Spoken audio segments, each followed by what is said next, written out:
بسم اللہ الرحمن الرحیم سیزن 2 خلفائے راشدین ایپیسوڈ 4 حضرت ابو بکر صدیق ارتداد کا فتنہ اور جنگ یمامہ۔ السلام علیکم ورحمۃ اللہ وبرکاتہ۔ پیارے ناظرین، امت لیگیسی چینل کی سیزن 2 خلفائے راشدین کی چوتھی قسط میں آپ کا خیر مقدم ہے۔ یہ قسط ہر جمعرات شام 7:30 بجے نشر کی جاتی ہے۔ آج ہم بات کریں گے حضرت ابو بکر صدیق کے اس عظیم کارنامے کی جب پورا عرب ارتداد کے فتنے کی لپیٹ میں آ چکا تھا اور آپ نے اس فتنے کا ڈٹ کر مقابلہ کیا۔ ارتداد کا آغاز نبی کریم صلی اللہ علیہ وسلم کے وصال کے فوراً بعد مختلف قبائل میں فتنہ شروع ہو گیا۔ کچھ قبائل نے زکوٰۃ دینے سے انکار کر دیا، کچھ نے اسلام چھوڑنے کا اعلان کر دیا اور کچھ جھوٹے نبیوں کے پیروکار بن گئے۔ اس فتنے کو فتنہ ارتداد کہا جاتا ہے۔ حوالہ البدایہ والنہایہ ابن قصیر جلد 6۔ حضرت ابو بکر کا تاریخی موقف۔ صحابہ کی ایک جماعت جیسے حضرت عمر نے رائے دی کہ ان قبائل کو نرم رویے سے سمجھایا جائے کیونکہ حالات نازک تھے، لیکن حضرت ابو بکر صدیق نے فرمایا واللہ لو منعونی اقالا كانوا يؤدونه الى رسول اللہ صلی اللہ علیہ وسلم لقاتلتهم علیہ۔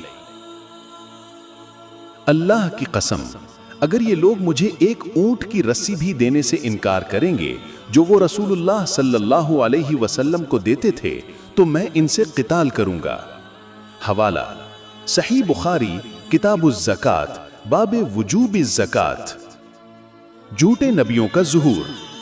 نمبر 1، مسیلمہ قذاب بنو حنیفہ قبیلے سے دعوی نبوت کیا۔ نمبر 2، طلیحہ بن خویلد بنو اسد قبیلے سے خود کو نبی کہلایا۔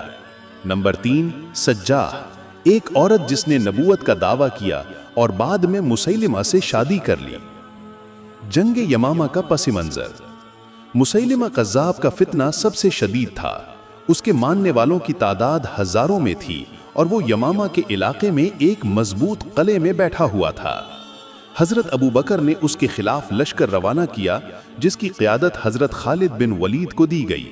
حوالہ تاریخ طبری جلد 2 صفحہ 254۔ جنگ یمامہ کا منظر۔ لشکر اسلام اور مرتدین کے درمیان سخت ترین جنگ ہوئی۔ مسلمانوں کے ابتدائی حملے ناکام ہوئے، بہت سے صحابہ شہید ہوئے۔ پھر حضرت خالد نے سپاہ کو منظم کیا، مہاجرین و انصار کو علیحدہ صفوں میں کھڑا کیا۔ جنگ کا رخ بدلا اور مسیلمہ اپنے قلعہ حدیقۃ الموت یعنی موت کا باغ میں قید ہو گیا۔ حضرت برا بن مالک نے قلعہ کی دیوار پھلانگی، دروازہ کھولا اور مسلمان اندر گھس گئے۔ وحشی بن حرب، وہی جنہوں نے احد میں حضرت حمزہ کو شہید کیا تھا، اب تائب ہو کر اسلام لائے اور اسی جنگ میں مسیلمہ کو قتل کیا۔ حوالہ الاصابہ فی تمییز الصحابہ ابن حجر ترجمہ برا بن مالک۔ حفاظ قرآن کی شہادت۔ اس جنگ میں 700 کے قریب حفاظ قرآن شہید ہو گئے۔ حضرت عمر کو بہت دکھ ہوا اور انہوں نے حضرت ابو بکر سے گزارش کی کہ قرآن کو تحریری صورت میں جمع کیا جائے۔ ابتدا میں حضرت ابو بکر نے انکار کیا کہ جو کام نبی صلی اللہ علیہ وسلم نے نہیں کیا وہ میں کیسے کروں، لیکن پھر اللہ نے ان کا دل کھول دیا اور حضرت زید بن ثابت کی سربراہی میں قرآن جمع کیا گیا۔ حوالہ صحیح بخاری کتاب و فضائل القرآن باب جمع القرآن۔ حضرت ابو بکر کی قیادت، جنگی حکمت عملی، قاطع فیصلے، حق پر ڈٹے رہنا، امت کے تحفظ کی فکر۔ آپ نے اپنے دور خلافت میں 11 فتنوں کا قلع قمع کیا۔ سبق آموز پیغام۔ ناظرین کرام، حضرت ابو بکر صدیق کا کردار ہمیں سکھاتا ہے کہ ایمان پر ثابت قدمی، دین کی حفاظت اور امت کی یکجہتی کے لیے قربانی دینی پڑتی ہے۔ آج بھی ہمیں ان کے جذبے، قیادت اور غیرت کی ضرورت ہے۔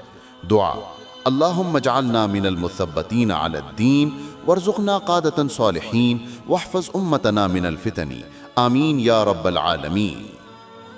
پیارے ناظرین، ایسی ہی ایمان افروز اقساط کے لیے ہمارا چینل امت لیگیسی سبسکرائب کریں۔ سیزن 2 خلفائے راشدین کی نئی قسط ہر جمعرات شام 7:30 بجے نشر کی جاتی ہے۔ اگلی قسط ایپیسوڈ 5 حضرت ابو بکر صدیق رضی اللہ عنہ قرآن کی تدوین کا پہلا عمل۔